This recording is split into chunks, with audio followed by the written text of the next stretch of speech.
I'm Sandy, 28 years old.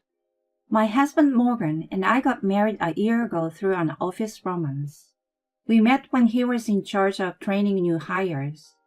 I had just moved from a different industry and had no idea what I was doing at my new job.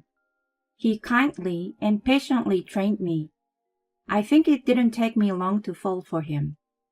When the training was over and I had learned most of the work, I invited him out to dinner to thank him for all the help he had given me. After that, we continued to see each other several times outside of work, and I took the plunge and confessed my feelings to him. We were both around an age where we were thinking about getting married. So about 2 years after we started dating, we met each other's family. We had smooth sailing into our marriage after that. One of the common issues of marriage I often hear is a relationship with in-laws, but I haven't encountered such problems so far. My in-laws have been very good to me. We are so glad to have you as a daughter-in-law. You're too good for my son. I agree. I envy my son to have such a beautiful lady for a wife.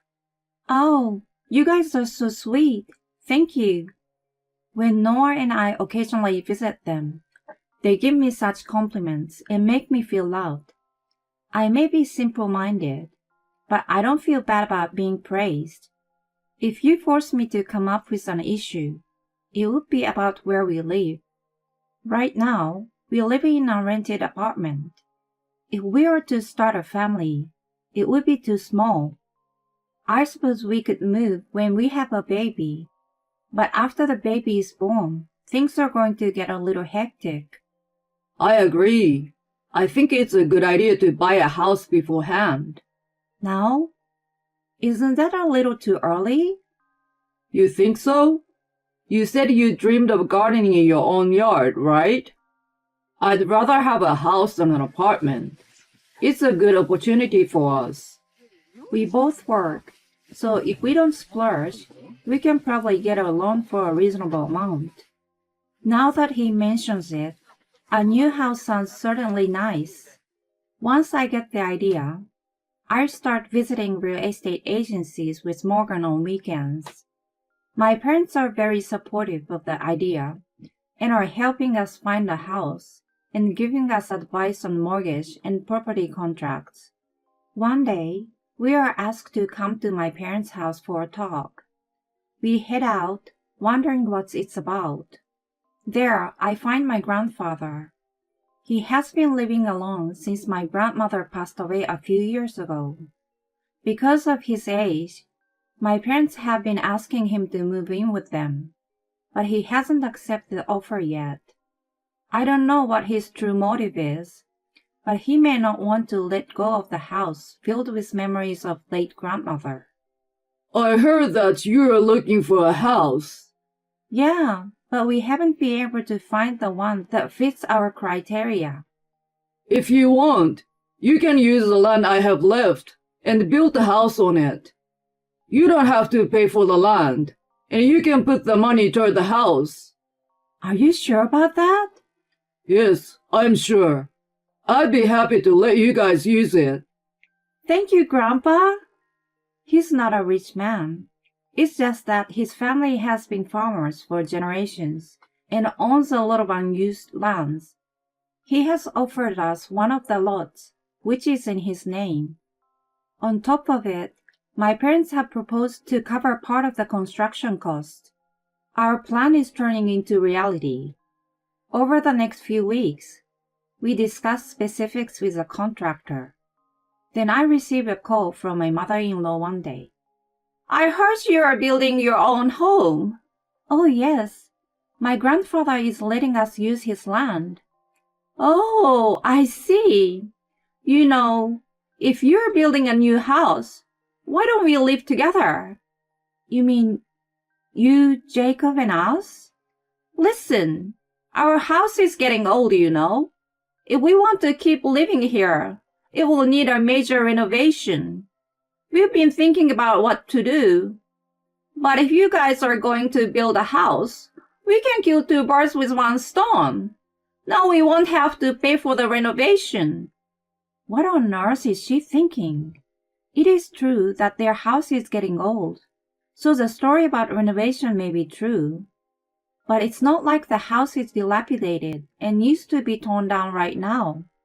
Above all, I don't understand why they have to move in with us. As I'm stunned by this unexpected and sudden turn of events, Morgan, who has been listening to the conversation next to me, takes over the phone.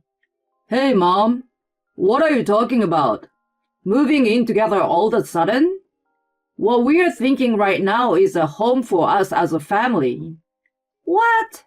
You're saying we aren't family? No, no one is saying that. Even if we move in together, it doesn't mean we expect you to take care of us. It's rather the opposite. You're both working, right? If I'm there, I can reduce the burden of housework a lot. That might be true, but... And you're our eldest son. Sooner or later, you will have to take care of us. It's normal, isn't it? Then, when you're going to build a house, you should think about living together, right? But... Adele has been good to me up to now. I honestly don't like her idea, but I can't be too harsh on her. Morgan, who is last resort, has a strong sense of responsibility. He seems to be completely taken in by her. In the end... I'm sorry. I should have said no. I mean, I shouldn't have told my mom about it in the first place. No, it's not your fault. Besides, she agreed to pay the rest of the cost. We agreed with her when she promised to pay for half of the construction cost with the money from the sale of the house. Reluctantly. I didn't expect it to happen so soon. Morgan has told me before that when they reach an age where their health becomes a concern, he is thinking about living together. When it happens, I thought I would just accept it quietly. It's too soon and so sudden. But now that I've agreed to it, I can go back to her and say I changed my mind. If she really helps me with the housework, it will indeed reduce my burden. Maybe it's not all bad. It's a shame that I will have less private time with Morgan, but I try my best to think that there are some advantages to living together. I have no choice but to do so. I'd like it to be all electric. We will install a solar power generator. A dishwasher is essential in the kitchen. I want a jacuzzi in the backyard. From then on, Adele interfered with our plans with more demands than we originally had in mind. She even changed the floor plan and facilities, so the price exceeded our plan by a large margin. Now that the house is ready, she still hasn't paid us the money she had promised. Well, Adele, we have to pay the contractor. What's going on with your promise? Oh, that. It seems that they are late in transferring the money for the sale of the house.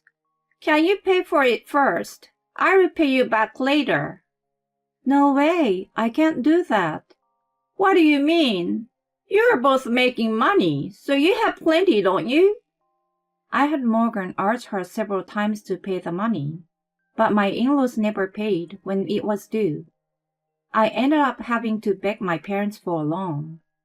My in-laws promised to cover the shortfall in construction cost, so we did not apply for a mortgage. Even though both of us have been working, we haven't been able to save that much money in such a short time. There was no way to cover for my in-laws as easily as Adele thought. We promised my parents that we would pay them back as soon as my in-laws paid us. Whoa, it turned out nicer than I thought it would. Don't you think so? I do. The in-laws look at the completed house from the outside and are very pleased with it. As soon as they get a set of keys, they move in right away. Jacob, who had somewhat more common sense than Adele, seems to have some thought on the matter, but he's too meek to say anything. Adele invites her friends to the house and throws a home-warming party every day like she's the owner. What do you think? Isn't it amazing? It may be a little cramped for two families, but it has a big yard. I'm thinking of starting a vegetable garden here. Isn't it nice? She boasts to her friends. While we have been busy with work, we managed to get everything ready for the move. By the time we finally move into our new home, it's already been set up in her taste. I've been imagining in my head how I would decorate each room, but her furniture has already been placed as if it's a matter of fact. The yard, which I have planned to use for my hobby, has also been converted into a vegetable garden by her. She's doing whatever she pleases, yet she hasn't paid me the money after 3 months. On top of it all, she dares to tell me something outrageous. I knew she was an insane person, but still. She doesn't ask, but tells us that my sister-in-law Janice, who is now a divorced single mother, will move in with us. What on earth are you talking about? I've never been consulted. Shut up! I want to live with my grandchildren, so you get out of this house. What the hell? This is our house to begin with. Why should we leave? You two are working, right? Then it's easier for you to do whatever you want. She's a struggling single mother with small children. That has nothing to do with us. Give me a break. It's supposed to be our home. My in-laws forced their way in, and now they tell us to leave because we are getting in the way. There is no way we let them keep having their way. Even Morgan is furious at the selfishness. A family meeting is held, including his sister, who has returned to the family. Dad, please put some sense into Mom. This is crazy. Well, I don't know what to say. It's her decision. He is wrapped around by her little finger and has no intention of helping his own son. There's no point in blaming Dad. I mean, it's not such a big deal, isn't it? You guys don't have kids.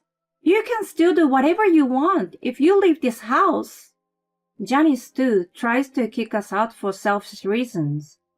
As for Adele, I don't know what's so funny, but she has been grinning at us. I'm not pleased with it at all, so I speak to my family about it. My grandfather is even angrier than we are. What a bunch of jerks! I allowed you to use the land. When he learns what has been going on, he makes a proposal to us. After much discussion with him, my parents, and of course Morgan, we've decided to go ahead with the plan. 3 weeks later, we are ready to act upon it. We are taking advantage of the opportunity, while Janice and her children, who moved in earlier, went on a day trip with my in-laws. So, do you want me to move everything out? Yes, every single thing, please. I instruct the movers to remove all of my in-laws' belongings, including ours. A short time after 2 trucks with our belongings leave, my in-laws return home in good spirits. As Morgan and I are waiting for them in the living room, they notice something unusual and come yelling at us in panic. What's going on? What happened to our stuff? They were in our way, so while you were enjoying your outing, we asked a mover to remove them. How selfish of you! While I fend off Adele, Janice was yelling at Morgan. Not only are my things gone, but all my kids' stuff too. What do you have gained from doing this? Oh, we've decided to rent the house out. New tenants will be moving in a couple weeks. You never mentioned anything about that. You're crazy. This is terrible. We live here. How can you decide such an important matter without asking us? They protest vehemently when they learn about our plan. We have a thing or two to remind them. Who do you think you are? It was you who decided to let your daughter and her kids move in without asking us. Well, that's true, but you've been acting like you own the house we built. On top of it, you're trying to kick us out. Then Morgan joined in. You haven't paid a penny for this house, Mom. What happened to the money you promised? You weren't going to pay from the beginning anyway, were you? No, that's not true. It's the agent's fault for not transferring money. The land here is in my grandfather's name. The house is in our name. We don't need your consent to rent it out. The same goes for Janice, who moved in later.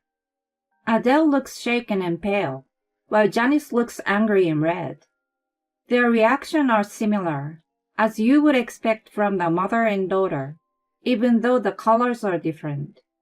Your things are in a rental storage, so you take care of the rest yourselves. Oh no! Morgan tells them coldly, and the two cry out in anguish. What goes around comes around. My parents-in-law, Janice, and her children haven't got sufficient funds, and moved into a small apartment together. 3 adults and 2 children in a 900 square feet 2-bedroom space. It's a no-brainer that their lives have been downgraded. They are supposedly living a life that makes you feel fed up just imagining it. I hear that Adele and Janice blame each other and argue every day. We have cut all contact with them. I didn't realize who they truly were right after we got married. It's probably a good thing that we could cut them off sooner than later. We are back in living in a rented apartment. The rent on the house is coming into our pockets thanks to my considerate grandfather. You have a lot of things coming up, don't you? Use it for your future. I really appreciate his offer. We are now living in a spacier apartment than before. We have no complaints about my current life, but if we have a baby in the future, I would like to live in my own house again. Of course, it will be just us.